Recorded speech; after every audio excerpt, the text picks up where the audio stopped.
Lepo pozdravljeni iz Strasbourga, kjer tokrat poteka zadnjo plenarno zasedanje v tem letu. Kljub temu je vzdušje bolj delovno kot pa praznično. Pomembna tema, ki smo jo obravnavali, je proračun za leto 2011. V skladu s postopkom bi ga morali sprejeti že v novembru, pa se je zataknilo, kajti Svet Evropske unije in Evropski parlament nista našla skupnega jezika.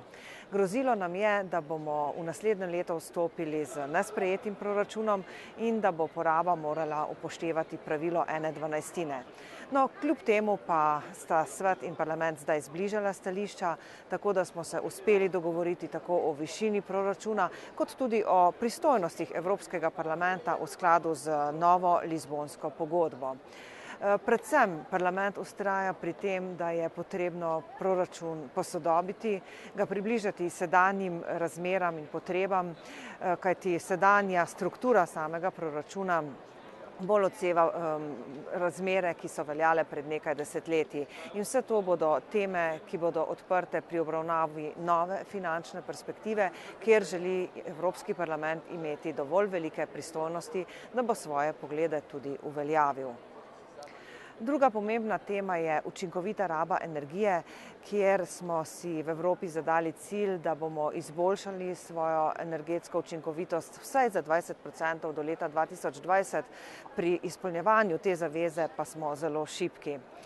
Evropska komisija je zato že pred 2 letoma najavila, da bo pripravila nov akcijski načrt. Evropski parlament pa poskuša zdaj nekako vplivati na to, kaj naj bi v tem akcijskem načrtu bilo.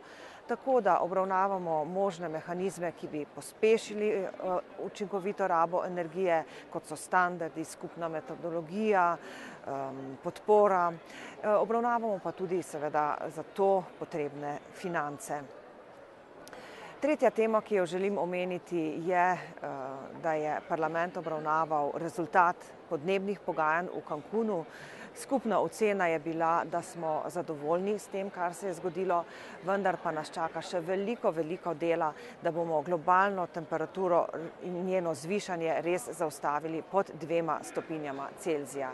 In pravzaprav s tem sporočilom tudi zaključujemo leto 2010 in vstopamo v leto 2011. Čaka nas še veliko dela.